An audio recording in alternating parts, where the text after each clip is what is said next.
not just discussed, but implemented. As a young leader, I stand here knowing that the decisions made in this room today and over the next few days will shape the future of every young Caribbean citizen. The youth of the Caribbean are not just the leaders of tomorrow. We are the change makers of today. Across the region, young people are creating climate solutions, driving entrepreneurship in the green economy, and demanding accountability from those in power. As I welcome you to beautiful Grenada, I also welcome all gathered here to prioritize youth participation in climate investments. We need more funding for youth-led climate initiatives, stronger support for young entrepreneurs in the green economy, and capacity building programs to empower the next generation of climate leaders. This forum, therefore, provides an opportunity for us to transform commitments into action. Governments, private sector leaders, and development partners must go beyond pledges and ensure that climate finance reaches those who need it most, especially vulnerable communities, youth innovators, and local initiatives that are already making a difference. As we engage in discussions over the next few days, let us ensure that we forge stronger partnerships, develop actionable strategies, and mobilize investments needed to implement our NDCs. The Caribbean's future depends on our ability to act with urgency, with courage, and with an unshakable commitment to climate justice and sustainable development. With these few words, I warmly welcome you and urge all of us to seize this moment, not just as policymakers, investors, and advocates, but as guardians of a future that demands bold and immediate action for the next generation. I want everyone sitting here to turn to the person next to you. So let's turn to the person next to you. Look them in the eye and say with conviction, climate action starts with us. Together, let us build a climate resilient Caribbean that thrives, not just survives. Thank you, and I look forward to a productive and inspiring forum.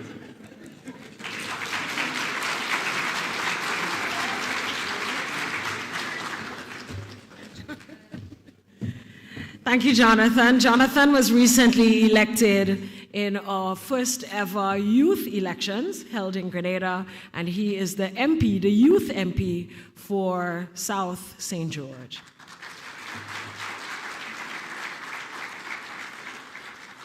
I know you must be thinking, another Mitchell.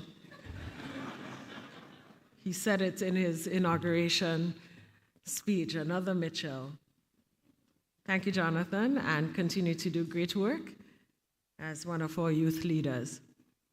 At this time, I'd like to invite Mr. Crispin Dauvergne to introduce our next speaker.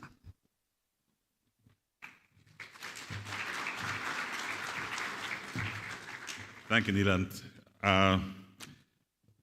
Honorable Ministers, Excellencies, ladies and gentlemen, let me add my words of welcome on behalf of the OECS Commission. The Caribbean NDC Finance Initiative, or NDCFI, was launched in September 2017. At the time, Hurricane Maria was ravaging the region. But it was launched in the midst of a storm. And it's reassuring to know that during the storm and after, your friends and your partners are there with you. And so we are happy to call on the founding partners of the NDCFI to make a few brief statements. So first of all, I'd like to call on Dr. Grant Kirkman. He's a team leader, country and private sector engagement, climate finance, means of implementation of UN climate change. Grant.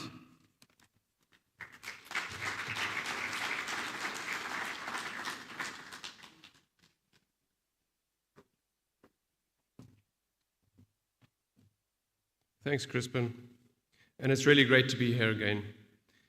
Honorable Ministers, I'm not going to go through the whole list again, okay? So, Honorable Ministers, distinguished delegates, partners, and friends, it's really great to be back in Grenada. This is my third time here, and it's an honor to address you today as one of the opening speakers of the NDCFI and Marketplace here in Grenada.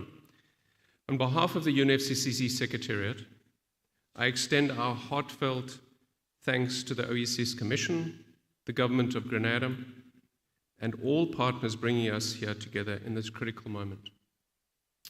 Your leadership exemplifies the Caribbean's determination to rise above the challenges of the climate crisis.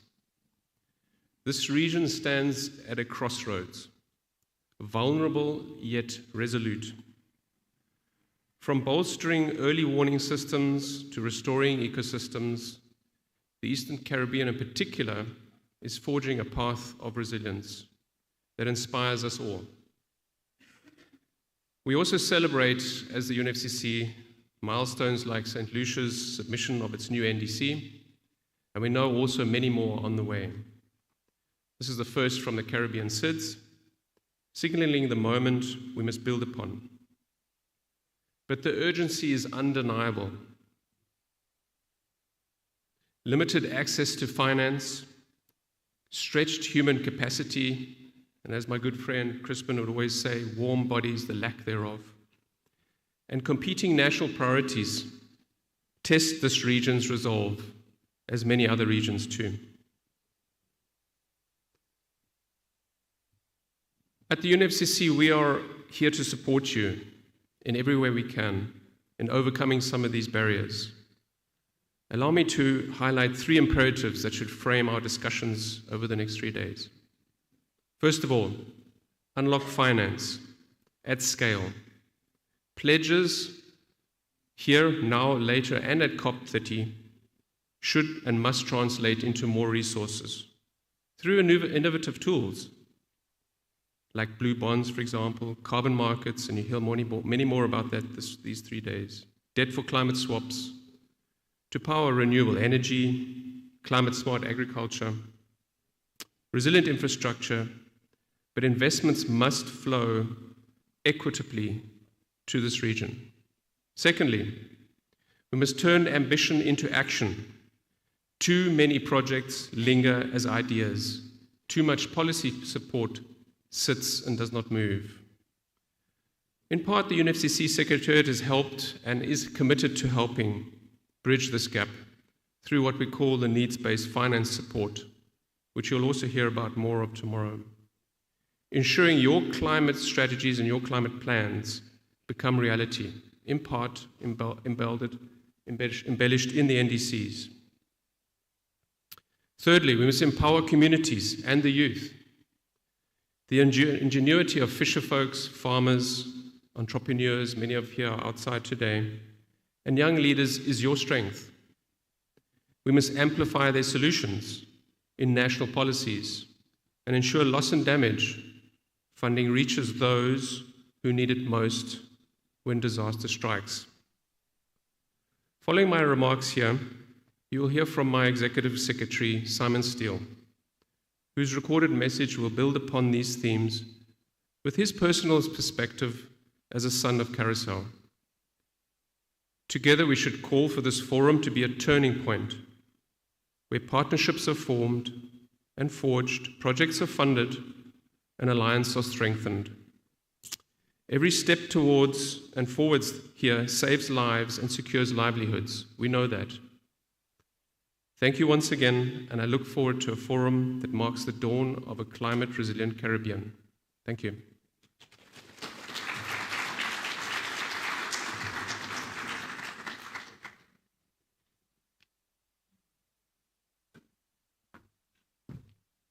Thank you so much, Grant.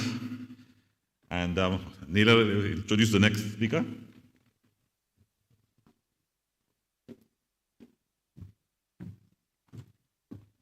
Thank you, Mr. Kirkman.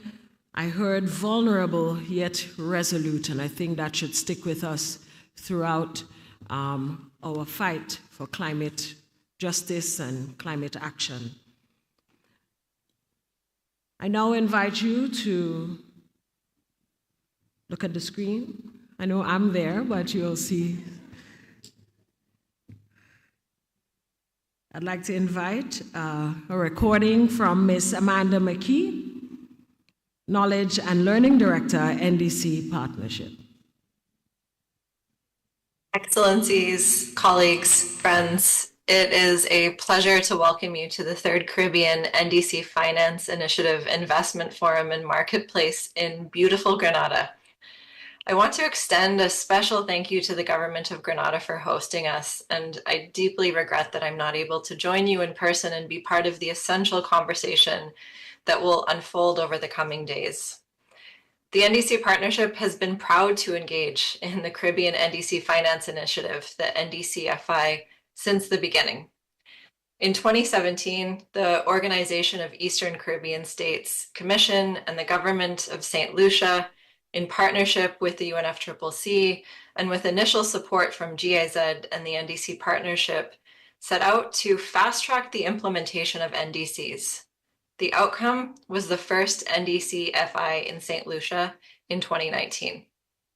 6 years later, NDCFI has become a vital platform, mobilizing key actors in finance, climate, and development across the Caribbean. Accessing and deploying climate finance is essential to achieving the Paris Agreement's goals. Yet, we know that countries face significant hurdles, including complex and onerous requirements to access funds, high capital costs, and limited concessional finance and capacity constraints that slow access and deployment. Despite significant challenges, countries in the region continue to show climate leadership. NDC Partnership members evidence this, including Antigua and Barbuda's investment planning and private sector engagement strategy for NDC implementation, Belize's climate finance strategy, and St. Lucia's finance strategy, just to highlight a few examples. The NDC Partnership supports countries in accessing climate finance by improving enabling conditions to unlock finance from public, private, international, and national sources, and strengthening partners' ability to leverage their technical assistance and resources to strategically unlock project financing. When faced with shrinking ODA budgets and reduced fiscal space, these efforts to increase efficiency and to do more by working together have never been more important. To guide countries through the full cycle of climate investment planning and finance mobilization, the NDC Partnership and the Green Climate Fund developed a framework. Countries are using this framework now to shape their requests for support from the NDC Partnership, ensuring targeted and effective assistance. The partnership supports over 80 countries, including identifying, costing, and prioritizing climate investments that optimize social, economic, and environmental objectives, strengthening national institutions such as ministries of planning and finance and financial regulators to strengthen the enabling environments and integrate climate into planning, budgeting, investment, embedding economic and finance advisors to really advance climate mainstreaming and finance mobilization across government, supporting the development of projects and pipelines to attract the appropriate investors, engaging the private sector to drive mitigation and adaptation investments, and facilitating knowledge exchange, sharing of best practices, and providing interactive tools like the Climate Funds Explorer. The partnership is also supporting countries in developing investable NDCs. For instance, countries can use the NDC 3.0 Navigator, an interactive online tool to identify opportunities for enhanced ambition within their national contexts, building on this insight to submit requests for support to the partnership. The NDCFI is really a unique platform for the Caribbean and the partnership to implement this approach, prioritizing investment needs, addressing gaps and barriers to finance, and engaging potential investors, financiers, and implementation partners to evaluate financing options. The NDC Partnership has supported the NDCFI since day one, and we continue to encourage other regions and countries to follow the Caribbean's example. Thank you, and I wish you a very successful event.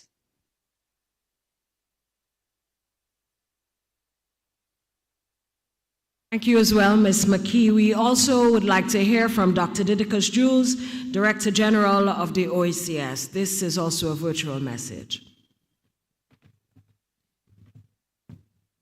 Mr. Solomon, the Honorable Karen James, Minister of Climate Resilience, the Environment and Renewable Energy, esteemed ministers of the Government of Grenada, Permanent Secretaries of Grenada and the OECS member states, distinguished development partners from the UN Climate Change NDC Partnership, the EU Commission, OPEC, the Caribbean Development Bank, the GIZ, Grenada, and the Global Green Growth Institute, members of national climate change committees, representatives of youth, members of the business community, members of the media, distinguished ladies and gentlemen.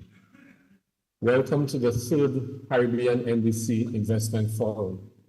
I extend warm greetings on behalf of the Organization of Eastern Caribbean States and express deep gratitude to the government and people of Grenada for hosting us, even amidst the recent impacts of Hurricane Beryl, a sobering reminder of the increasing frequency and ferocity of climate events confronting our region.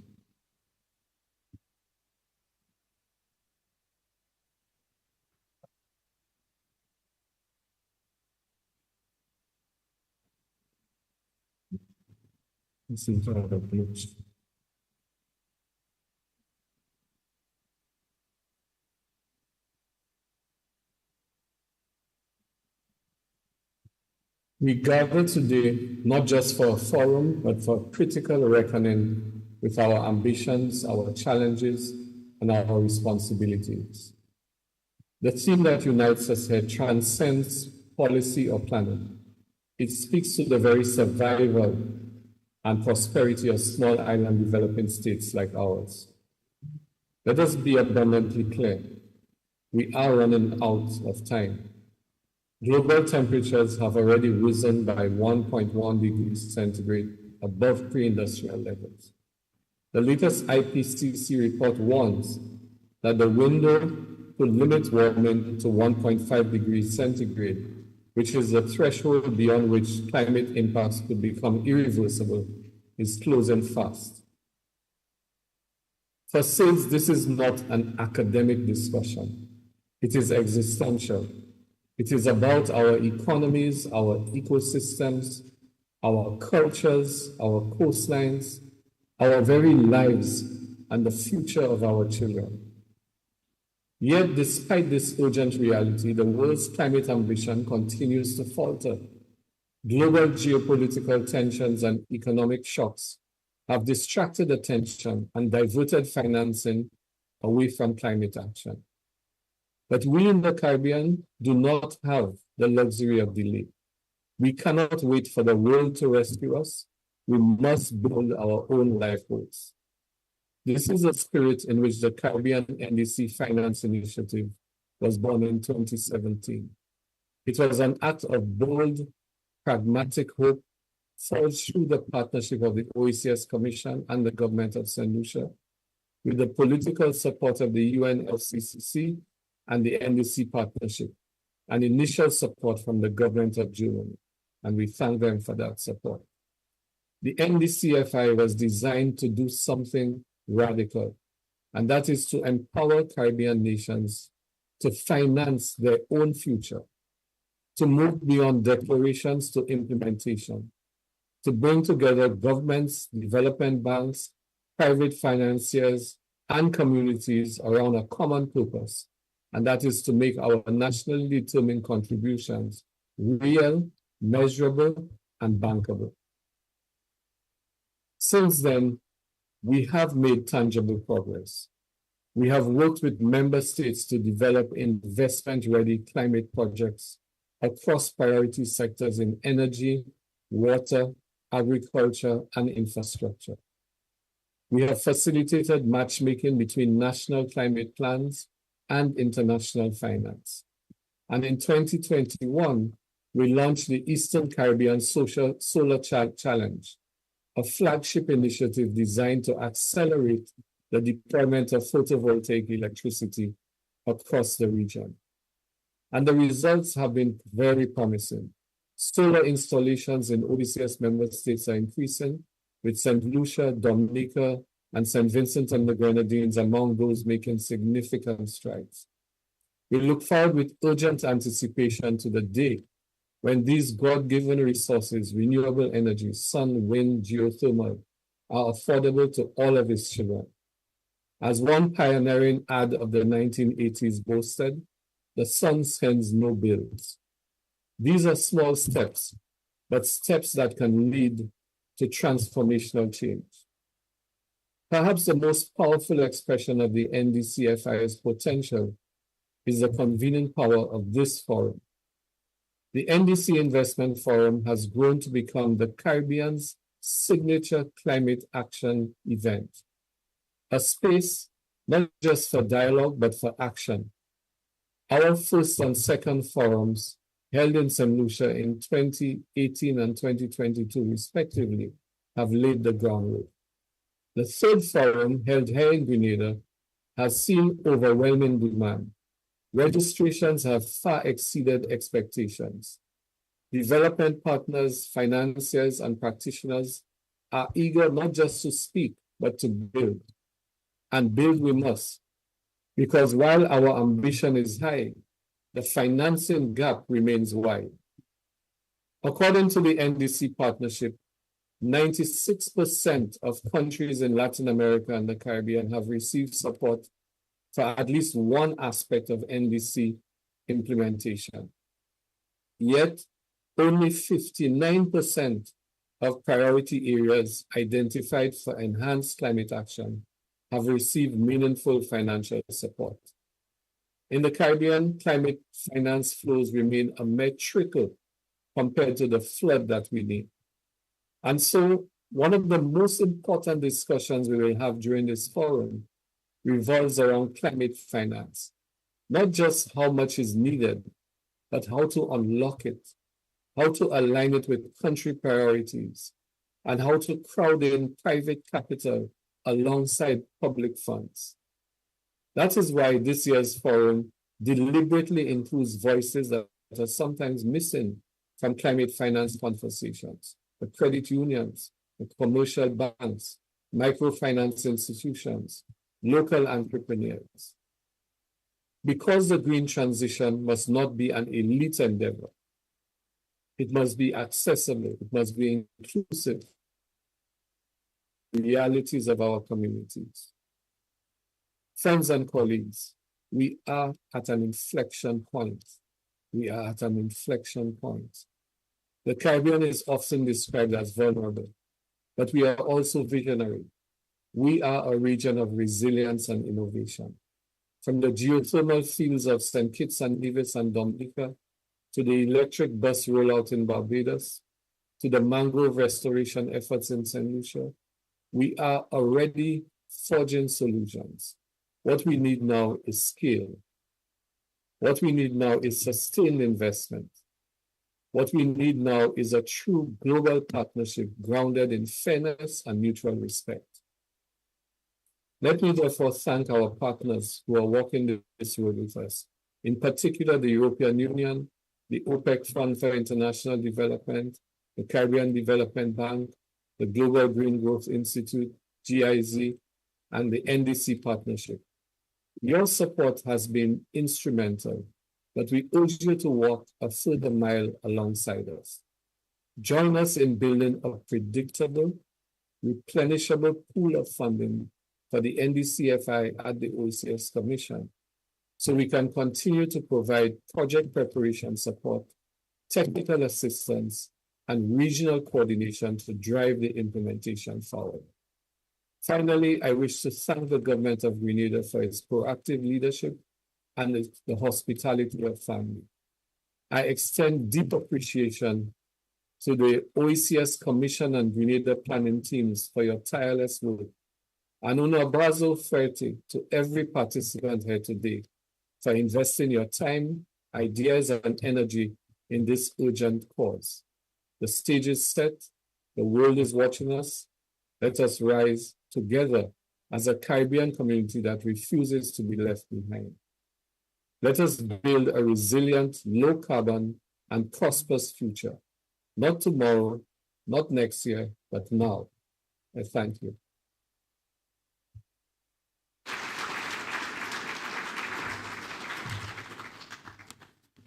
Thank you so much, Dr. Jules. At this time, we'd like to call on Mrs. Anita Motut, Permanent Secretary in the Department of Sustainable Development, Ministry of Education, Sustainable Development, Innovation, Science, Technology, and Vocational Training, Government of St. Lucia.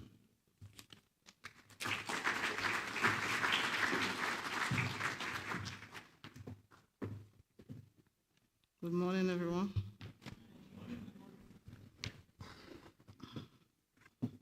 Please allow me to adopt the protocol that has already been established. Ladies and gentlemen, it is my esteemed privilege to address you today at this third hosting of the Caribbean Nationally Determined Contribution Investment Forum hosted by the Grenada government and convened under the theme Investing in Climate Action for a Resilient Caribbean. The hosting of this forum comes at a pivotal moment in climate history as our member states prepare their third nationally determined contributions to achieve a 1.5-degree world through ambition actions that include tripling renewable energy capacities, doubling energy efficiency measures, accelerating zero and low emission technologies, among other actions. As a founding member of the NDCFI, the government of St. Lucia recognizes the critical role of this forum in bringing together a broad cross-section of stakeholders to advance opportunities for financing and investing in NDCs in the Eastern Caribbean. As the world is expected to transition away from fossil fuel energy by 2050, there is an urgent need for highly concessional and non-debt instruments to be deployed in the Caribbean, ensuring NDCs are supported by finance flows consistent with low-emission, climate-resilient development pathways. In 2017, the government of St. Lucia and the Commission of the Organization of Eastern Caribbean States established the NDCFI to act as a space for these financial conversations, investment, and partnerships to occur. This space facilitates advancing shared regional solutions, consolidating resources, enabling collaboration, and providing opportunities for the Eastern Caribbean to build our resilience and help us realize the 1.5-degree world. It is imperative that we scale up climate finance to the region to address our key adaptation and mitigation priorities. Increased finance will assist the region in reducing its risk vulnerability by making key sectors such as agriculture, tourism, water, biodiversity, and infrastructure more resilient to climate impacts and support our energy needs through investment in renewable energy. Turning the tide to support climate action is vital to the government and people of St. Lucia, and we have since advanced significant efforts to tap into private finance, supported by clear policies, while designing innovative solutions to mobilize the necessary resources. These efforts include passing the landmark Climate Change Act in 2024, developing a Blue Bond framework, creating a climate finance unit, and most recently conducting a climate public expenditure institutional review.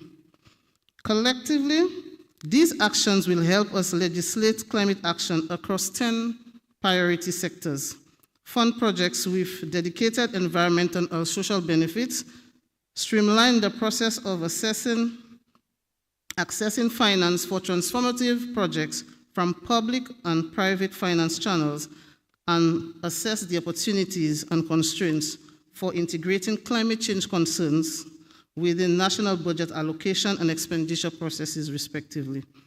Further to this, in keeping with our commitment under the Paris Agreement, St. Lucia is pleased to have completed and submitted our third NDC in advance of the February 10, 2025 deadline set by the parties of the agreement. As the first Caribbean country and small island developing state to complete and submit this document, we have signaled to our development partners, local and international investors, bilateral allies, and other financiers that St. Lucia is ready to collaborate on ambitious global action. In the coming years, we are also expected to roll out our entire climate budget, targeting to refine our reporting of resources mobilized transparently and comprehensively. Through the NDCFI and the other similar fora, the government of St. Lucia, together with the rest of the region, will continue to advocate for enhanced ambition and financial support for seeds, in keeping with the outcome of the global stocktake, to increase ambition and accelerate action by mobilizing finance from vast sources, instruments, and channels. Over the next 3 days, as we foster an inclusive, people-centered approach climate action through dialogue, let us aim to catalyze investment in resilient and low-carbon infrastructure across priority sectors as identified by the OECS member states as we build a more sustainable Caribbean, ensuring no one is left behind. In closing, I encourage participants in this forum to encourage and to engage meaningfully, present bold and transformative initiatives ready for investment, collaborate to scale up impacts, and commit to funding real work in our communities and towns as we build our resilience and preserve our way of life. Let us work together to secure investment for NDCs as we safeguard our environment, protect our economies, and secure a better future for our people. I thank you.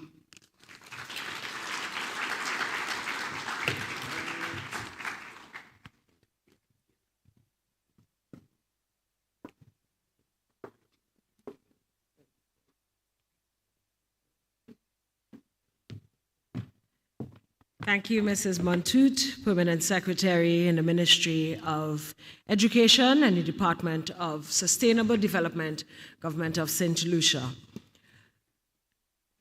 In a previous climate action conference, there was an F word that was being thrown around. Do y'all remember what that F word was? This is a clean conference, so y'all remember what that F word was? Hello. Funding, right?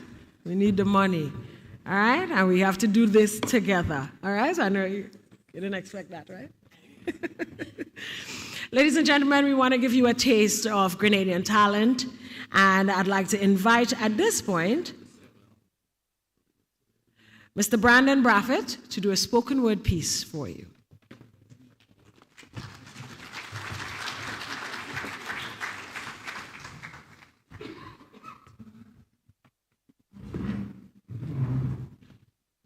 Good morning, one and all. Though I feel as if I'm speaking to the converted, this piece, I think, would go well with today's theme entitled, simply put, AIM. 2030, a countdown or a deadline. Drip, drip, drip. The sound of rain when it pours, pours, downpours on the poor or financially unable. Climate change should have brought a change so that we're finally able to have a conversation about heat, heat, heat. How much it burns, burns, burns. How much the seeds sown yearn, yearn. Yearn for a balance. See, the challenge with climate resilience is that its implementation leaves a lot to be desired with regards to monetization.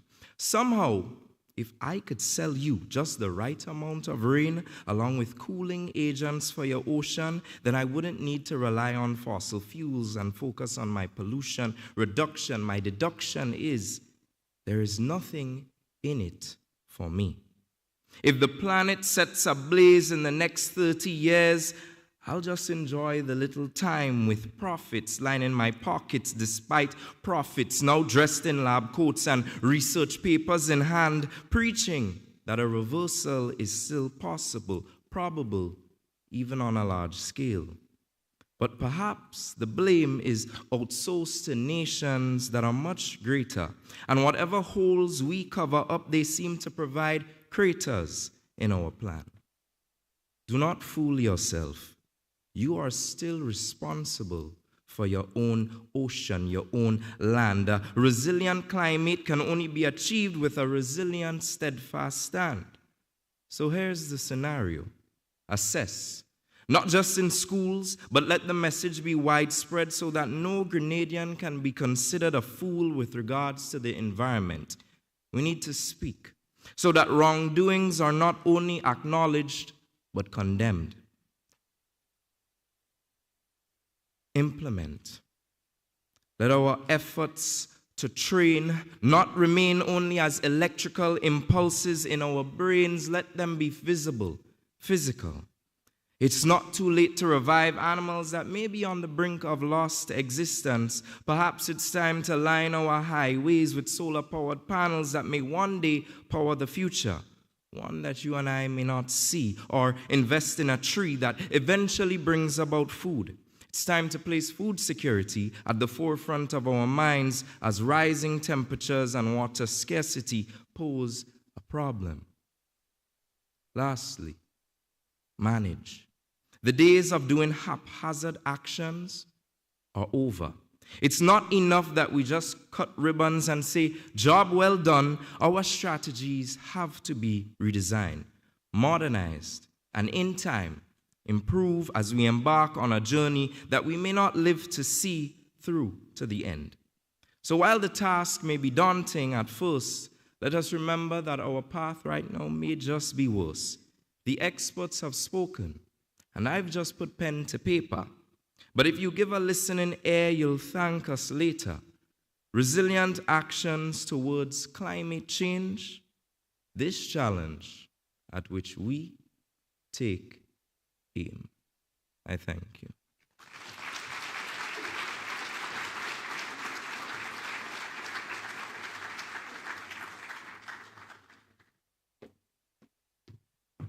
And we thank you, Brandon, for your spoken word piece and your advice. At this time, I'd like to welcome on stage the First Choice Junior School. They're the winners of the National Festival of the Arts Folk Choir Division Primary School. Let's welcome First Choice Junior School.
Everyone.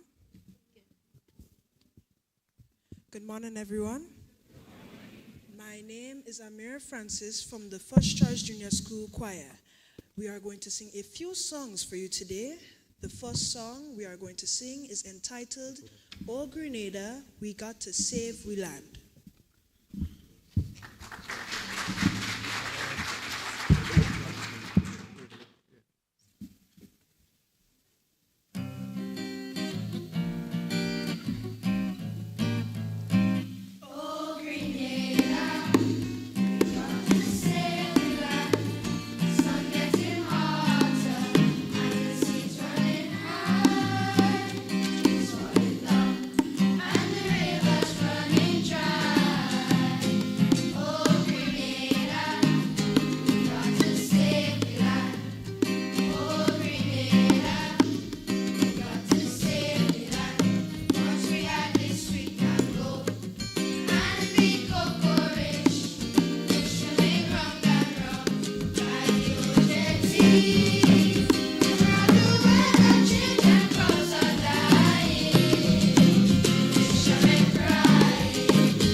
The next song that we are going to sing is entitled Apre Carnivala. It is a patois song.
The next song we are going to sing is entitled Mango Time.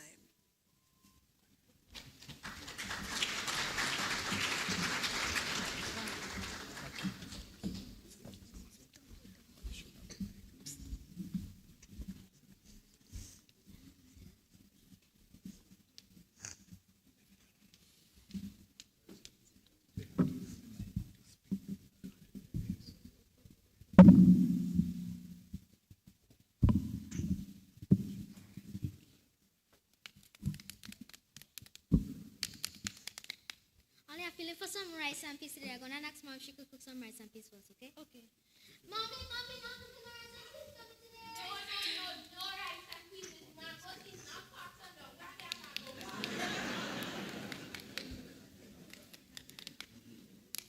I'm feeling for some back and neck today. I'm going to ask Mom if she could cook some for us. Go up to the mic. Go up to the mic. Oh, gosh, I just frustrated. We have to do back and go up to the mic.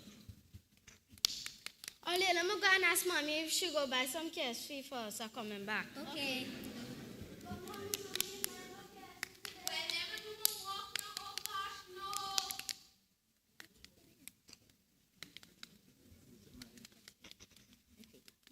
Ollie, maybe if I give Mommy some hot coffee tea, maybe she might buy some KFC for us. Let me ask her. Okay.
Our next song is entitled The Banana Boat Song.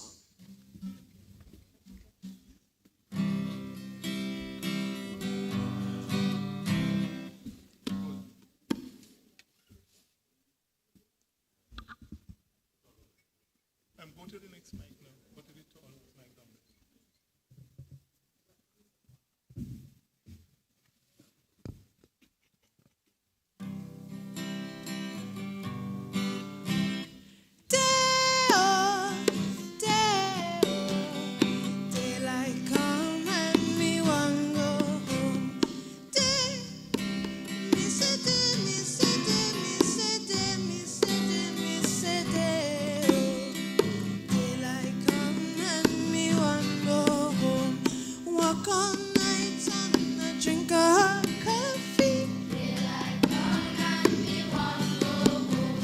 Stack banana till the morning come.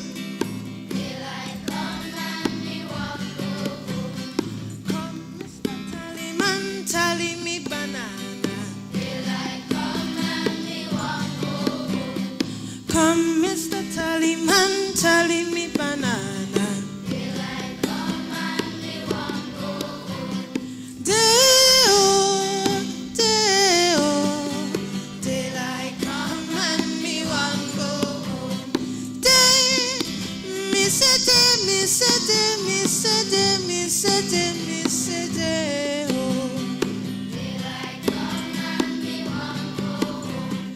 beautiful bunch of ripe banana. Top quality produce from tissue culture. Live 6 foot, 7 foot, 8 foot bunch till I come and me one go home. 6 foot, 7 foot, 8 foot bunch till I come and me one go home. Deo, Deo, till I come and me one go home.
Thank you, first choice.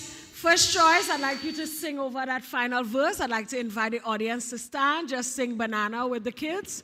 And some of you will get a banana treat. Can you exit through the audience and give people the bananas, okay? And I would like a banana as well.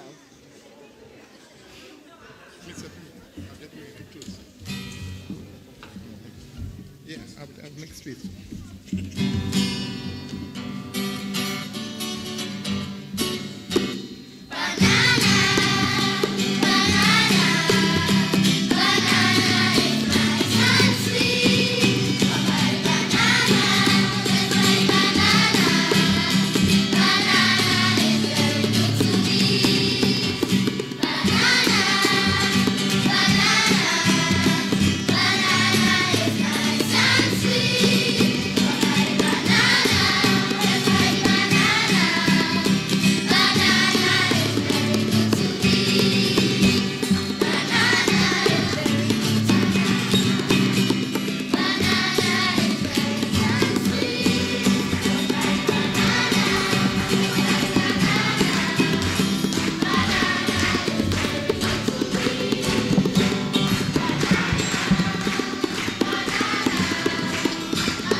Yes, I know you've been sitting for a while, so that was a good way to get you up and your blood flowing a little bit. Let's give it up one more time for the First Choice Junior School. The conductress this morning is their principal, Mrs. Elizabeth Forsyth. I'm not sure how she got 50 boys and girls to practice and to be so wonderful. Congratulations. They are the winners of the folk choir category of the National Festival of the Arts. And of course, in Grenada, we give all our young people an opportunity to showcase their talents and skills. And I want to thank the little ones for coming out and for handing out bananas. And those of you who can relate, the mango season is coming up. So if you're here until mango season, I invite you to just try it one day. Just turn your pots down and enjoy delicious Ceylon and Julie mango. And the Calavini ones are nice and sweet as well. All right, but it is sapodilla season, so I hope they're serving sapodillas at lunch. Thank you, everyone. You may have your seats. And now we welcome a recorded message from our Grenadian brother, Mr. Simon Steele, Executive Secretary, UNFCCC.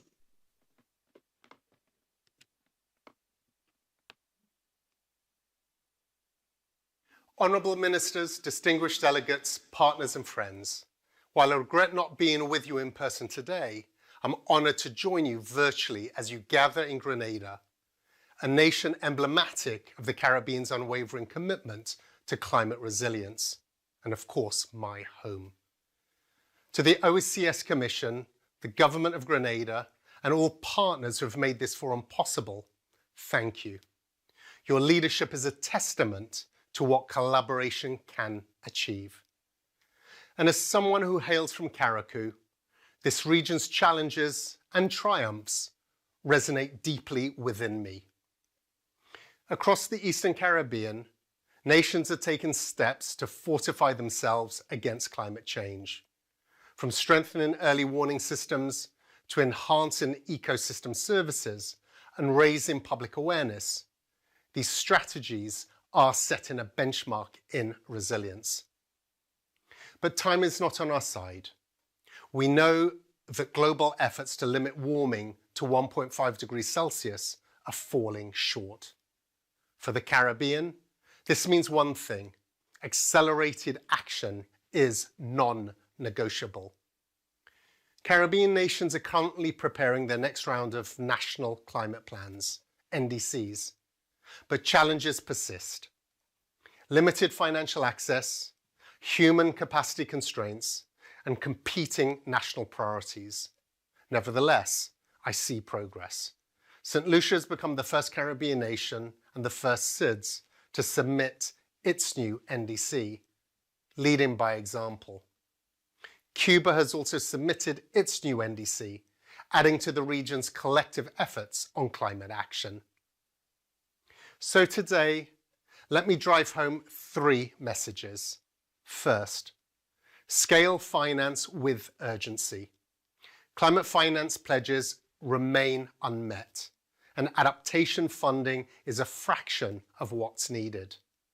We must unlock all tools: blue bonds, carbon markets, debt for climate swaps, to direct capital towards your priorities, including renewable energy grids, climate-smart agriculture, and resilient infrastructure.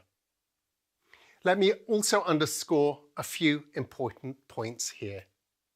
We must debunk the narrative that climate action is expensive. And the best way to do that is to reduce and remove layers of additional costs to financing and investments, while addressing high-risk perceptions in tandem. Investments in renewable energy and clean tech must be more fairly distributed across geographic regions and sub-regions. Difficulty getting access to finance is something that you all know too well. But the UNFCCC stands ready to support you to help remove barriers and bureaucratic hurdles. Second, it's time to transform pledges into progress. Too many projects stall at the proposal stage. The UNFCCC will help you bridge this gap through needs-based finance work in the region. And third, centering communities and youth. The fisherfolk restoring mangroves, the entrepreneurs deploying solar microgrids, the youth demanding bolder action. They are your greatest asset. And we must ensure loss and damage funding reaches the frontline communities who need it most, while integrating their solutions into national policies. Colleagues, the Caribbean's resilience inspires the world, but inspiration alone will not rebuild after a hurricane. This forum must be a catalyst for tangible outcomes, partnerships signed, projects funded, and alliances forged. Remember, every dollar invested in resilience saves lives and livelihoods. Let this moment be not just another dialogue, but become the dawn of a climate-resilient Caribbean. Thank you, and I wish you a productive forum.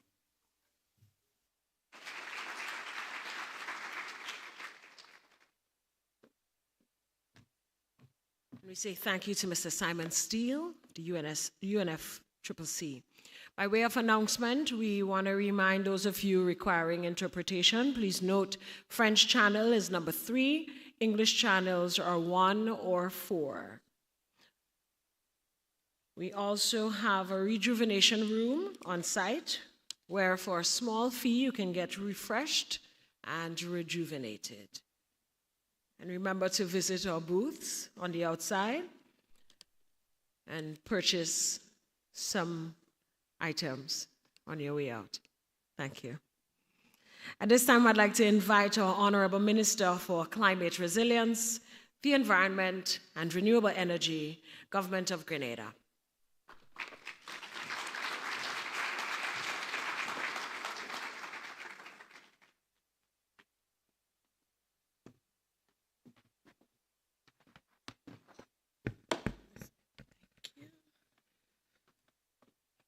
Thank you so much, Miss Master of Ceremony, Mistress of Ceremony, Honorable Ministers, Excellencies, distinguished delegates, valued partners, ladies and gentlemen. Welcome to Grenada, the Isle of Spice, a place renowned for its warmth, vibrant culture, as you would have witnessed, and the resilience of its people. It is with great pleasure and immense respect that I stand before you today to address the critical issues we face as a region in tackling the challenges of climate change and to highlight the crucial role that the region plays in shaping a resilient and sustainable future for our people and our planet. As the Caribbean continues to navigate the present-day complexities of climate change, this week's NDC Investment Forum, which Grenada is proud to host, allows us another collective platform to advance a shared regional strategy towards ensuring a resilient and climate-safe and smart Caribbean. As small island economies with minimal contribution to this global planetary threat, our singular focus is the preservation of our people and our livelihoods. Thus, while we stand with healthy and just multilateralism on this issue through adherence to our obligations under the Paris Agreement, as the world's most vulnerable, our future is far from being secure. Our future, colleagues, is at the mercy of climatic impacts that only grow in devastation and frequency. It is up to us, and only us, to innovate our way through. The NDC Investment Forum, ladies and gentlemen, aims not only to catalyze investments in resilient infrastructure, but also to strengthen the mechanisms by which we can access both public and private climate finance, integrating a range of stakeholders, including private sector, into the process. Honorable Ministers, esteemed colleagues, distinguished guests, there is no Caribbean without integrating climate resilience into every facet of our national and regional sustainable development transformation. I would reiterate that. There is no Caribbean without integrating climate resilience into every facet of our national and our regional sustainable development transformation. We have heard the many calls from our small island nations on the need to transform the current global financial landscape and architecture to ensure that we are not left behind. The timely and innovative Bridgetown Initiative lays out a concrete set of objectives that consider our special small island circumstances. It is up to us to advance this vision into reality. Regional collective leadership is central to the success of our climate agenda. By leveraging platforms like this, we can ensure that the financial and technical support needed to implement our NDCs is accessible and effectively utilized. Through this forum, we can also engage in meaningful dialogue with international financial institutions, development partners, and the private sector to secure the investments that will underpin our climate actions. This week's discussions, ladies and gentlemen, must focus on solutions for rapid delivery. Colleagues, we can no longer afford any more talk shops. It is our time to deliver rapid action on climate issues.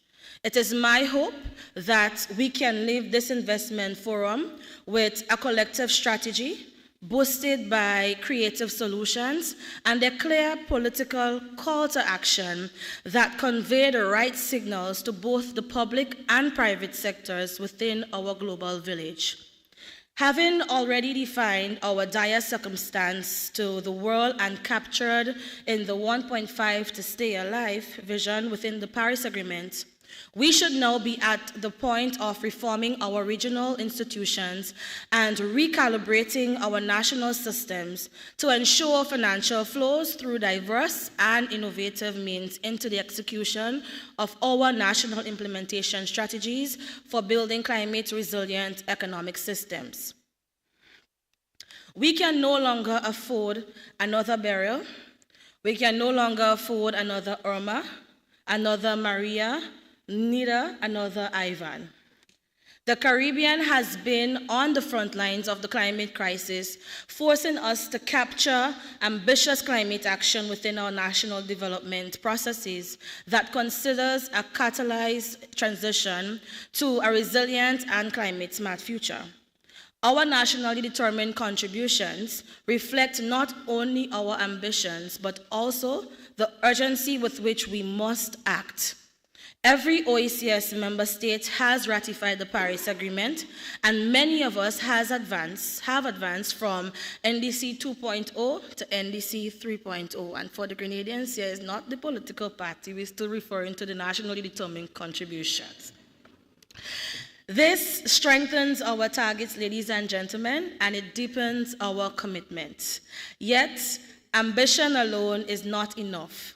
Our ability to implement these commitments hinges on access to sustained and scalable climate finance, a challenge that remains one of the greatest barriers to meaningful action. At COP29, we welcome the increased pledges made towards climate finance and the establishment of a loss and damage fund.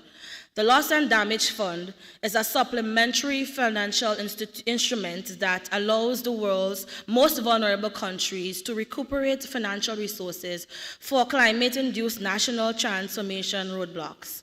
However, while these pledges mark progress, SIDS continue to face significant hurdles in accessing these funds, particularly due to the inadequate national capacity and lack of regional and national institutions that ensure successful delivery of implementation that has real impact and which considers our very special circumstances. At COP29, we articulated our clear needs as small island developing states.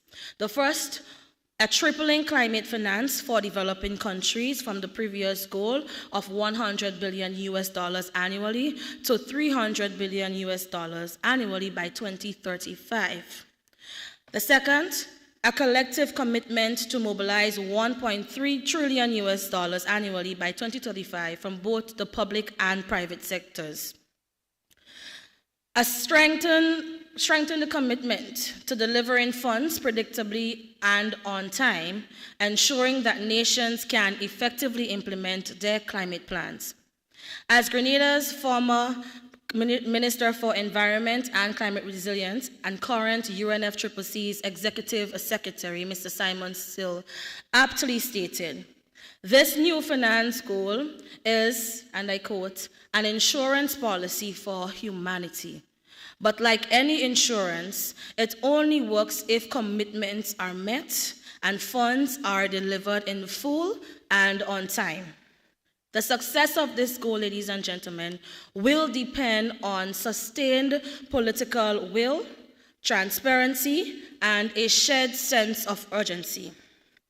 Mr. Steele, a son of the soil, with origins on the island of Carriacou, speaks with the weight of Caribbean islands' reality.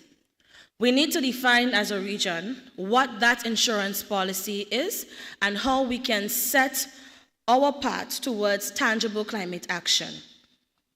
Despite global commitments, SIDS still face systemic challenges in accessing climate finance, including protracted approvals processes that delay much needed funding, our reliance on debt financing, which increases fiscal pressures, lack of direct access to climate funds, forcing us to depend on intermediaries. We must collectively advocate, ladies and gentlemen, for reforms that simplify access to finance and allows us to act swiftly in the face of climate threats. If global partners are truly committed to climate justice, then finance must flow on fair, just, and equitable terms. The Caribbean's path to resilience requires transformational financing mechanism, one that are multidimensional, predictable, and sustained. Climate finance must be easily accessible and tailored to the realities of small economies like ours and must not be mere commitments. This means, ladies and gentlemen, reforming the global financial architecture to make climate funds more accessible for SIDS. This follows from the Bridgetown Initiative, which was led and spearheaded by Barbados. This also means expanding concessional financing and grants that supports adaptation and loss and damage recovery. It also means as well, ladies and gentlemen, strengthening public-private partnerships to catalyze investments in renewable energy, resilient infrastructure, and nature-based solutions. While the Caribbean NDC Investment Forum has been a vital mechanism for advancing investment opportunities across the region, much more needs to be done to unlock the necessary capital for transformational change through our regional institutions such as the CDB. As we focus on climate resilience infrastructure, energy, water, and critical infrastructure, the role of financing cannot be overstated. The NDC Investment Forum serves as a dynamic platform to match investment-ready projects with willing investors to ensure that the ideas we discussed today can be translated into tangible funded initiatives. One area that stands out is the focus on energy resilience. With the increasing impacts of climate change, our energy systems, ladies and gentlemen, must evolve to meet the challenges ahead. And Hurricane Beryl really and truly showed us a key example of that. This is why the discussions on smart, resilient infrastructure and geothermal energy are so crucial.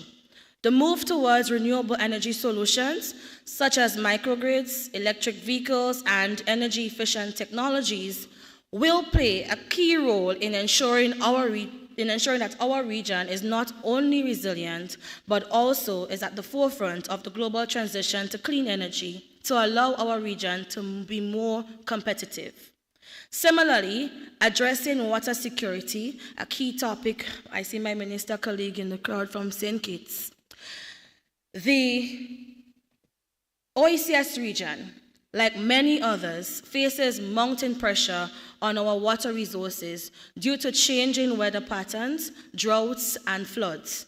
We must continue to invest in water storage, rainwater harvesting, and wastewater management to ensure that our communities remain resilient to climate shocks. Investing in nature-based solutions, ladies and gentlemen, such as mangrove restoration, coral reef rehabilitation, to strengthening coastal resilience is imperative to building such resilience. A key element of this forum is the emphasis on the private sector and their involvement. The Caribbean private sector must play a central role in our climate transformation. From agriculture to infrastructure development, businesses across the region must be equipped to adopt sustainable practices and contribute to the resilience agenda. As governments, we must create an enabling environment that encourages innovation and investment in green technologies and sustainable solutions. So, colleagues, the time for incremental change is over. The survival of our people, economies, and ecosystems depend on how effectively we can mobilize resources. It depends on how effectively we can implement projects and how effectively, as one, we can hold international partners accountable for their pledges. Let us seize this moment, ladies and gentlemen, to drive the agenda forward, ensuring that the Caribbean remains a leader in climate action, not just in ambition, but in execution. Together, we must turn promises into progress and pledges into action. Our future depends on it. And so as we proceed with this forum, I urge all participants to consider the immense opportunity before us. The discussions, the presentations, and partnerships forged here today and for the next few days will set the stage for a more resilient Caribbean. The investments we attract, the projects we scale, and the collaborations we form will determine how well we can protect our communities from climate risks and how effectively we can transition to a sustainable, low-carbon future. Our leadership in this endeavor is invaluable, and so I am confident that under our collective guidance, our region will continue to be a shining example of how climate resilience can be achieved through strategic investments, innovative partnerships, and bold actions. Let us work together as a region to ensure that we not only meet our climate goals, but also build a future that is secure, sustainable, and prosperous for all. Thank you.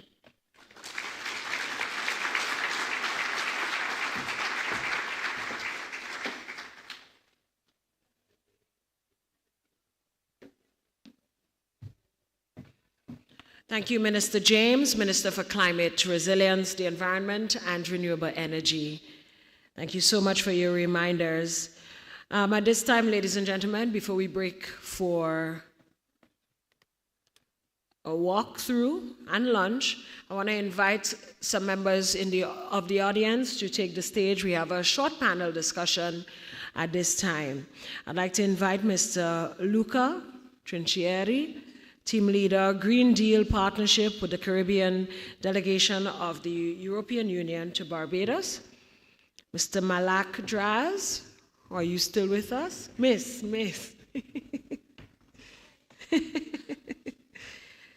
Country Manager, OPEC Fund for International Development, Mr. Derek Gibbs. Derek Gibbs is the representative from the Caribbean Development Bank. Ms. Marianne Gis.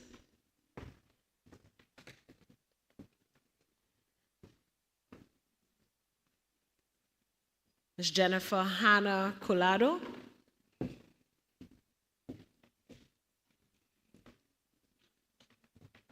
Daniel, are you with us still? Daniel, I might have to call you afterwards. We'll make some room for Daniel in a bit.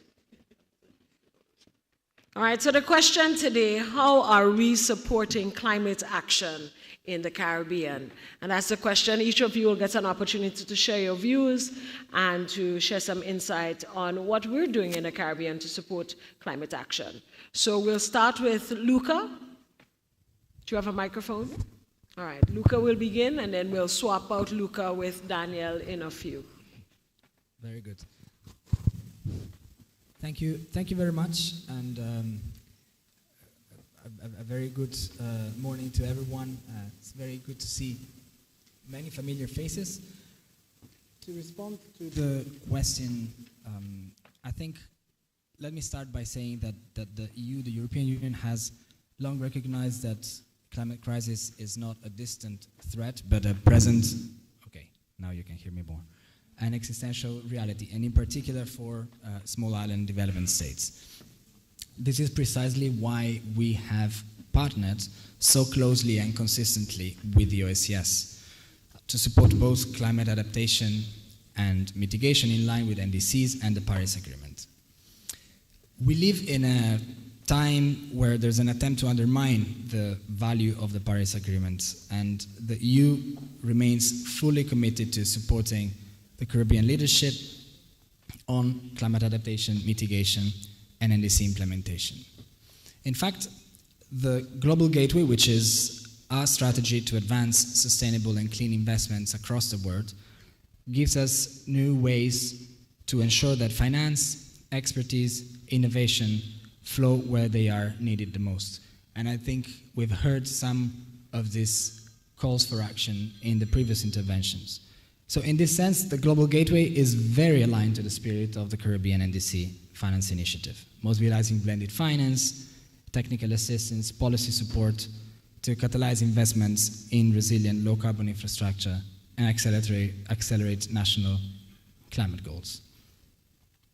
I think the forum will help us see some of the achievements in the past, but also look at the perspective to strengthen the nexus between public and private initiative for NDC implementation. We've asked, and we've heard how important it is to go beyond the project proposals and mobilize finance. I think the EU perspective in this is try to bring as much as possible a collective capacity from public and private, from public finance to investments to technology transfer and technical assistance and expertise together in this sense.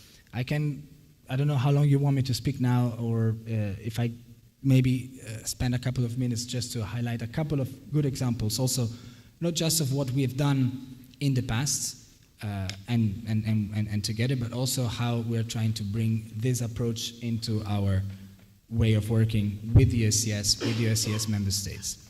So for instance, on energy, we've heard a lot about this. We've strengthened public sector capacity, supported geothermal development, energy efficiency programs. But now, for instance, with grid assessments or interconnection studies, we're laying the groundwork for more resilient renewable energy grids, or with study tours, and I see some colleagues and friends whom I've joined in some of these initiatives with facilitating the collaboration between European and Caribbean energy stakeholders.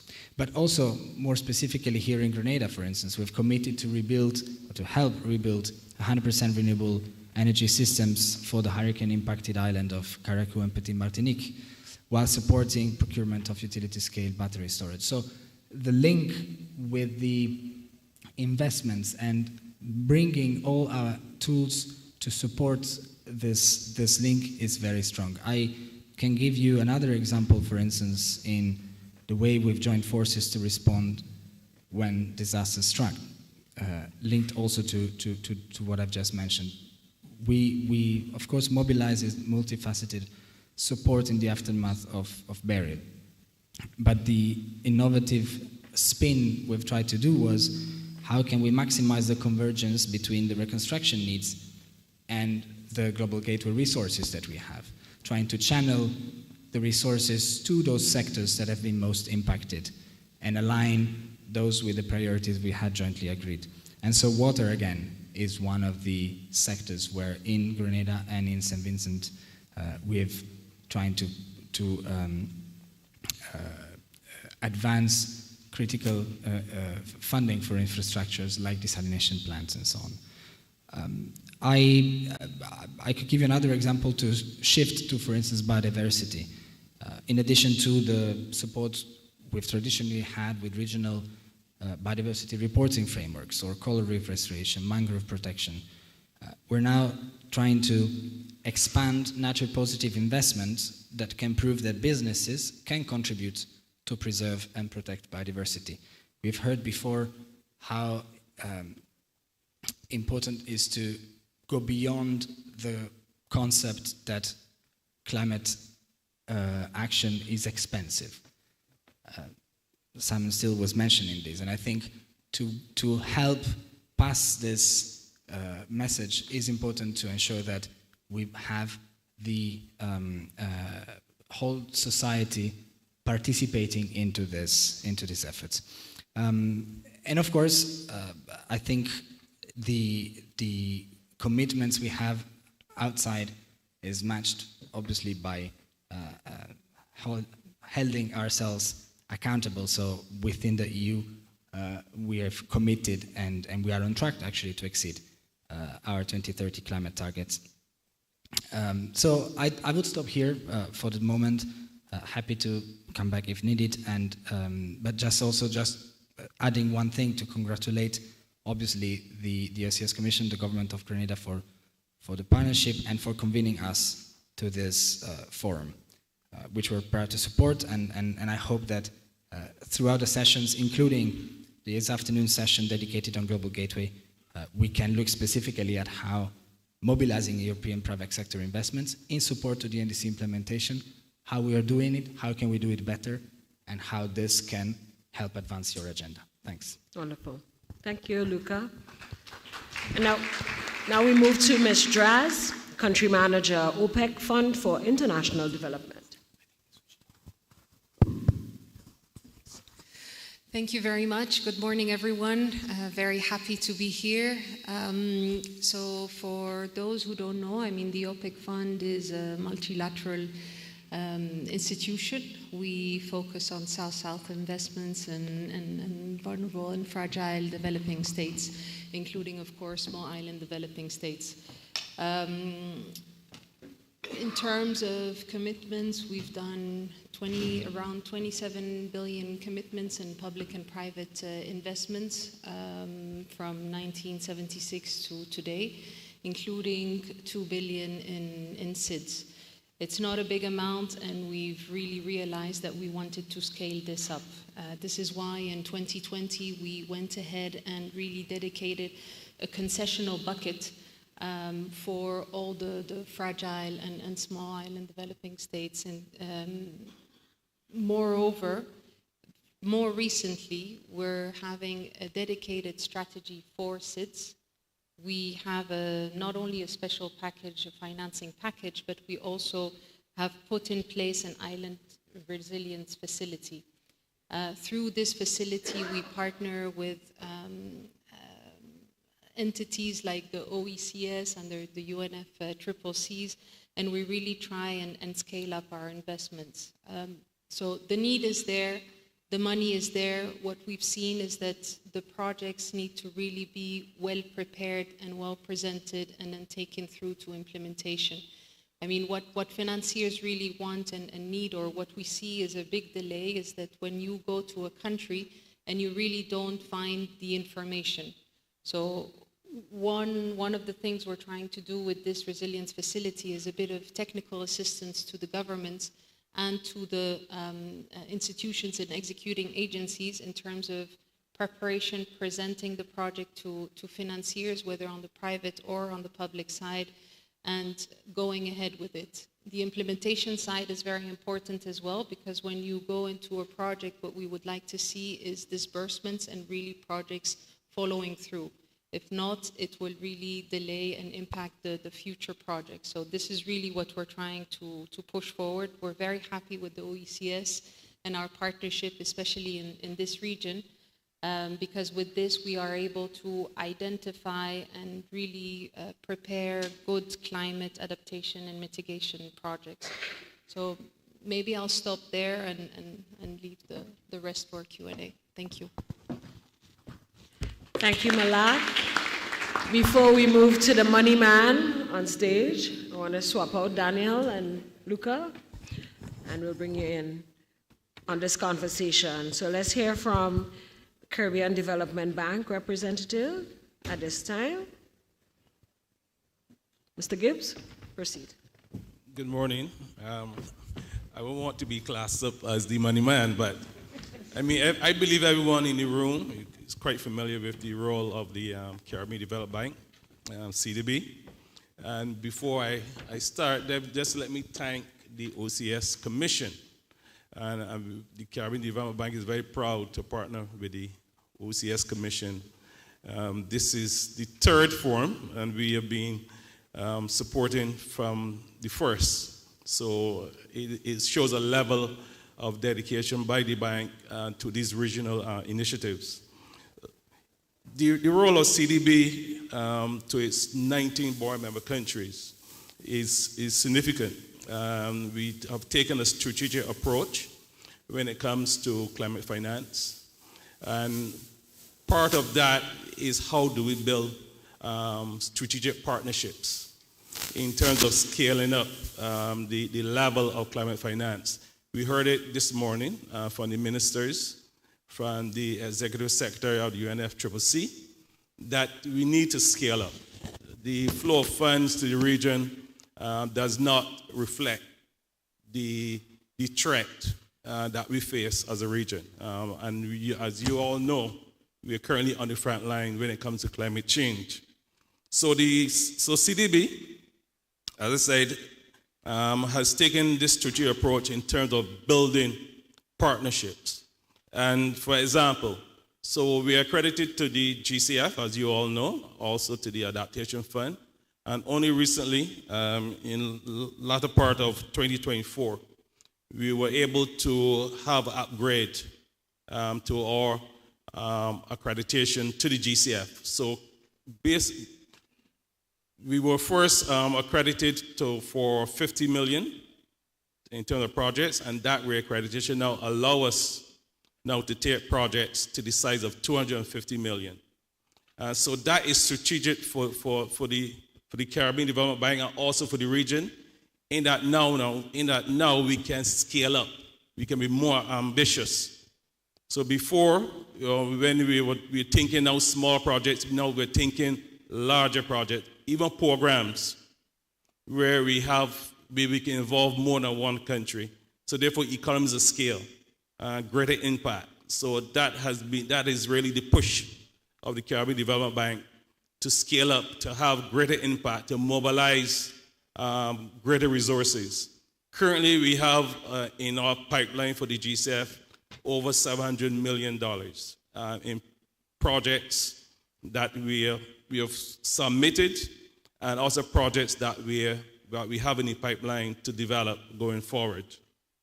Same also with the Adaptation Fund, but as we know, that is a smaller fund. In addition, we're also looking at how do we build also on the bilateral side. So we have partnered with the EIB, the European Investment Bank. We've also partnered with EU and also with Canada IDB. For example, with Canada, just recently we were able to have a program called SURGE, which looks at renewable energy and how we scale up renewable energy within the region. With IDB, the person here from St. Kitts and Nevis, I see the Honorable Minister from St. Kitts and Nevis, and we had that discussion around geothermal, also with Dominica. And CDB is the executive entity partnering with the IDB. And also with the EU, we have our CARE program, which many of our board member countries in the room has already benefited from grants under that program. We think also and I heard it already, that we need to build stronger projects, more bankable projects. As we try to, and we heard the word, how do we access those funds? And part of the struggle sometimes for countries is how to develop these bankable projects that can be approved and access the financing. And what CDB has done, and our board approved late last year, was the setting up of this climate change project preparation fund. Because we recognize that a lot of work, upscale work, needs to be done to be able to develop those strong projects that can then seek financing. And these will not be only CDB's own funded projects that we will support, but these will also be projects that countries may want to take to a GCF or to an AF. So we do see the need to be able to build that capacity across countries. And also CDB, in part of our own program, we are providing technical assistance to our countries. to build the capacity that is needed. So I would stop here, but just to say that at the end of 2024, and it goes back to supporting climate action, and I think part of that is in terms of size, in terms of scale. At the end of 2024, we were able, with our limited resources, to be able to provide support of over $100 million to our BMCs for climate actions. And that included both on the mitigation side and on the resilience side. And we are looking to even be more ambitious going forward. So I just want to stop here and hand back over to the moderator. Thank you. Thank you, Mr. Gibbs. And we move to the head of Project GIZ, Grenada, Climate Resilience Water Sector in Grenada, G. Cruz. Marianne, proceed. Thank you, and good morning, everyone. It's a pleasure to be here, and I thank the OECS and Government of Grenada for having us. I don't know how many of you are familiar with the German Development Corporation, GIZ, but we have been here in the region active for more than 30 years, and we continue to be. On behalf of our donors, which is the European Commission, the European Union, the Grenada Climate, the German government, and also in Climate Fund. We have been partnering with the OECS Secretariat and CARICOM member states in various climate projects and climate actions. We have been working on renewable energy, sustainable transport, biodiversity, waste, water, cooling, you name it. We have also 6 more projects in the pipeline, which is very exciting to me, because there we will intensify our work on renewable energies, on circular economy, including the use of sargassum for biogas, biodiversity, blue economy, and green and blue jobs. I could now spend a lot of time talking about past joint successes with our partners, but let me just name a few. A few years back, also, when I came to the island, we started to work with Grenada on the first National Adaptation Plan, which I think was one of the first to be submitted, definitely from this region, but also in the world. I think we did a quite decent job because we were asked to support again with the update now. We also supported the government of Grenada in the phase-out of F-gases, so in the cooling sector and the National Green Cooling Action Plan, which enables Grenada to be one of the leading countries in the world when it comes to natural refrigerants and green cooling. In Dominica, we worked together with our partners in sustainable marine financing. With the government of St. Lucia, we have been working in the past few years and started and embarked on a project, and we're able to secure funding for at least 15 electric vehicles, the relevant charging infrastructure, and solar PV. This fleet will showcase in St. Lucia how the emergency services and the police can actually work on renewably powered fleet. St. Lucia was also, and we heard that before, first of the countries to resubmit their updated NDC, with a tiny little help from us as well. Following this conference, we had invited some members from St. Kitts and Nevis, St. Lucia, and the OECS Secretariat to engage with the Climate Resilient Water Sector in Grenada project on an intense study tour to visit some of the construction sites that are currently going up in Grenada for climate resilient water sector, and to engage with all the partners and the governmental institutions and financial institutions to discuss that. This ties in nicely with the work that we're doing at GIZ with our partners in the OECS on accessing additional financing.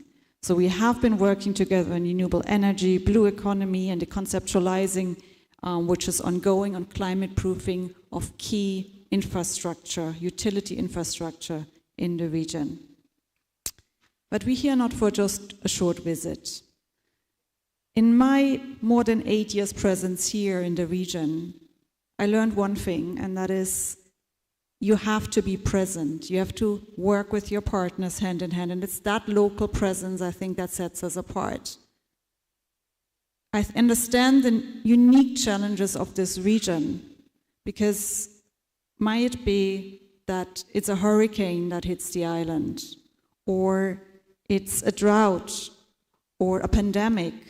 We hear when we know the local communities and what they need to respond to that.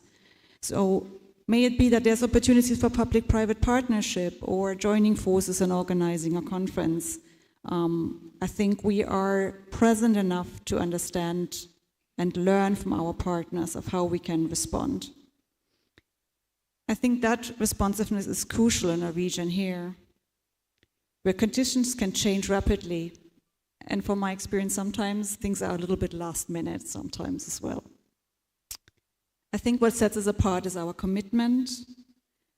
And it's not just when our temporary international staff leaves that we are, like the projects are implemented and we are gone, but that we continue through our engagement and building local capacities together with our partners, within our staff, that this makes a difference in terms of sustainability and local ownership. And that is at the heart of what GIZ and the German Development Corporation does. Thank you. Thank you, Marianne. We are seeing some work in Grenada. We appreciate you here. And we now move to Ms. Jennifer Hanna Colado, Regional Manager for Latin America and the Caribbean NDC Partnership Support Unit. And then we'll round up this segment with Danielle. Proceed. Thank you.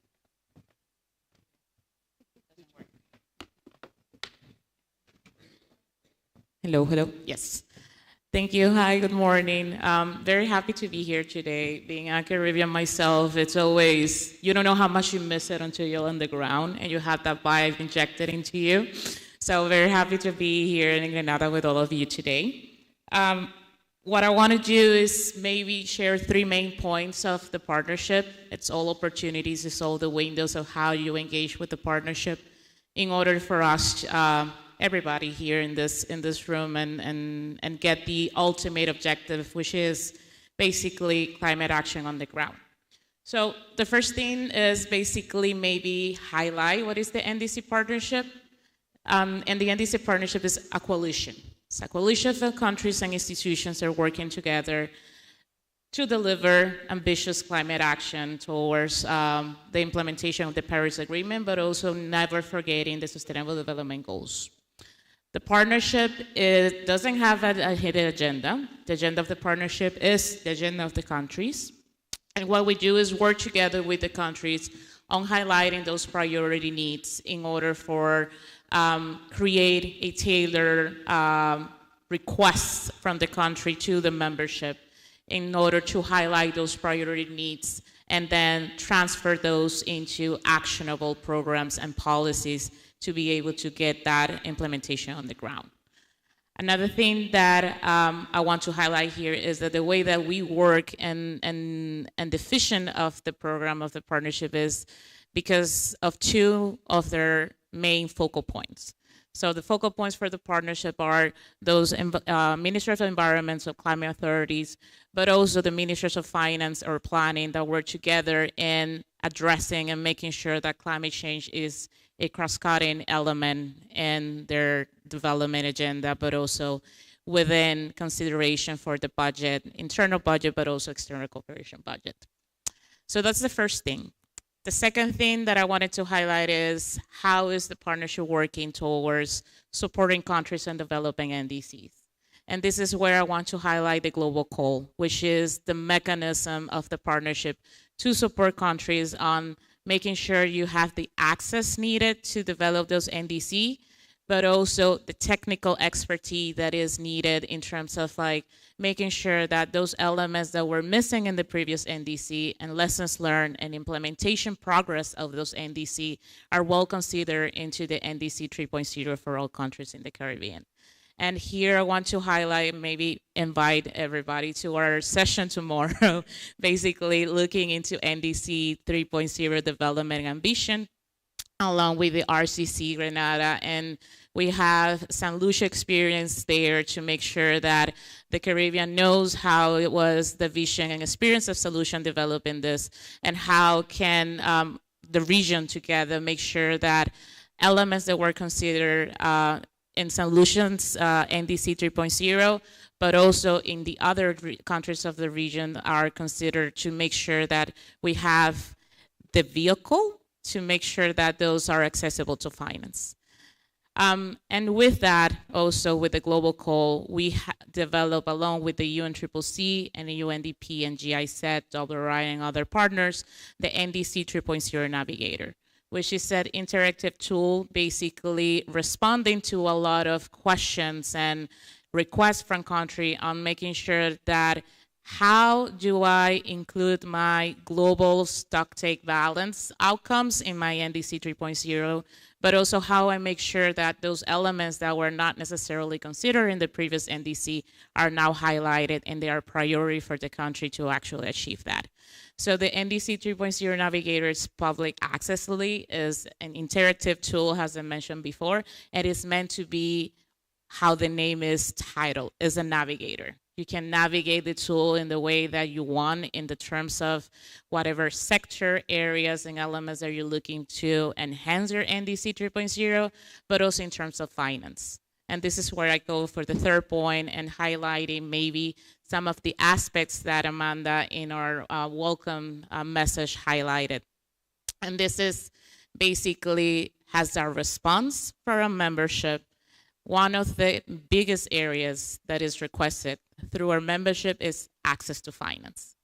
Access to finance in many terms is how do I create the capacity in place in-house to make sure that I have a sustainable capacity integrated in my institutions and in my country to make sure that we are accessing the funds that we need to access, but also how we make sure that we are creating those elements that is needed in terms of like the different criterias of project development phase aspect. And we also do that by integrating or making sure that the country that requests embedded advisors are ready and capacitated to provide those specific requests. But also, besides that technical expertise, I wanted to highlight the framework of investment planning and resource mobilization that we developed with the Green Climate Fund has a way for countries to make sure that this is a resource available for you, to make sure that the road that you're looking in terms of advancing on climate finance access, it is well aligned with what the international community and the accessibility of funds is looking for as well. So we're here to support. This is the work of the partnership, and I think that this panel has all members of the partnership and highlighting that this is basically what we do, is collaborative action. Thank you. Thank you, Jennifer. And I'm hearing a lot of collaboration and partnership, and that's why we're here. So we hope that members of the audience will check out your event tomorrow. See, there's an ad for you.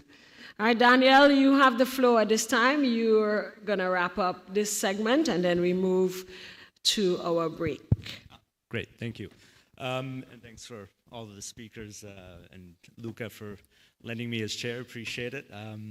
But no, for those of you that aren't familiar with the Global Green Growth Institute, we're an international intergovernmental organization, which means states are our members. We're an organization founded in 2012, and ultimately we're dedicated to supporting our members and partner countries to transition to low carbon, environmentally sustainable, and socially inclusive green economic growth. How we do that is our model is ultimately to have long-term embeddedness within our partner countries, within strategic ministries, where we're able to provide day-to-day, on-demand technical assistance and flexible support. We've talked about the various capacity challenges that developing countries, particularly SIDS, face. So being embedded and having working day to day with government counterparts really allows us to meet the needs and provide really sound, technical, and timely advice to our government counterparts when they have that need and need that support. We work across all development sectors, and our support comes at a policy level where we work with governments to create that enabling environment, whether it's through policy, developing particular policies, or strategies, investment plans. And I think now more so it's on that investment side, where we're also the other side of our service or our model is to provide support, technical assistance in helping to mobilize green climate finance and green investments. We are, sorry, let's examples here. So those are the two models, or the two areas on the policy side and on the investment side. And more so it is, we understand that over the last 20 years of climate action, that countries have developed a lot, that created that enabling environment and have the policies and the strategies, and there really is a need for action. So that's where more and more where our focus is as GGGI, is to help mobilize finance and green investments, and perhaps no more so than in Latin America and the Caribbean region, where of the 10 billion USD that GGGI has helped mobilize globally, nearly half has come from our work in Latin America and the Caribbean. And we've done that through various solutions and mechanisms, including green and blue bonds, debt for nature swaps, carbon transactions, engaging the private sector, particularly licensed financial institutions, to build their capacity and help them engage in climate action. We've also worked, we're not an accredited entity, but we have a framework agreement with the GCF, so we engage in helping governments to access a lot of grant funds through the GCF and other climate finance windows. And we've also worked very grass level with green entrepreneurs, youth, to provide seed grants and accelerator loans. Here in the Caribbean, we have 3 large programs in the Dominican Republic, in Guyana, and in the OECS. We're very proud to count the OECS as our only non-state member of our 50 global members, and strategically that's allowed us to work in all of the OECS member countries, providing policy support and helping to mobilize finance. And I think that's some examples where to date, particularly in St. Lucia, and we'll hear more about that in some of the this afternoon and tomorrow's sessions, but we've been strategically embedded within the Ministry of Finance and Economic Development, helping provide that technical capacity, but also to build capacity. On the policy side, we've supported government in its, St. Lucia government in its work to develop its blue bond framework, as well as a debt for nature swap strategy. We're also very engaged in supporting government mobilize finance for priority investments. We've helped government develop its climate finance unit that's coming online this year. We're supporting a structure and issue a blue bond that will finance a number of sustainable activities, supporting on climate tagging, climate expenditure, institutional reviews, and building up that capacity, both within the public sector and private sector. We're rolling out a new program engaging commercial banks and credit unions to start to build up their capacity in terms of identifying and managing climate risk, ultimately to better or have the private sector be a source of finance for various climate-related projects, because there is so much untapped private sector finance. And we'll continue to, this is the work that we do, so we're really excited about the forum, because it's going to be an opportunity to share what we've been doing and how we've been supporting government, the governments in the region, but also to learn from what else is happening here, because I think we're all in agreement that it's a collaborative effort. There's so much going on, and now more so than ever with the changing geopolitical context, that we're really learning, collaborating, and charting a way forward is going to be key, because ultimately we need to move to action. I think we, as we've all mentioned here, that's the key. We need to be able to come away. So we're excited to learn and contribute. Thank you. Thank you, Daniel, and special thanks to all of our panelists this morning, including Luca, who is back in the audience. Thank you so much, and I invite you to take your break at this time. Thank you so much. Let's give them a round of applause. So we've come to the end of the first part of our forum today. We'd like to invite all of you to take a break at this time, and we have a walkthrough. We have booths on the outside. We want you to ensure that you check out the booths.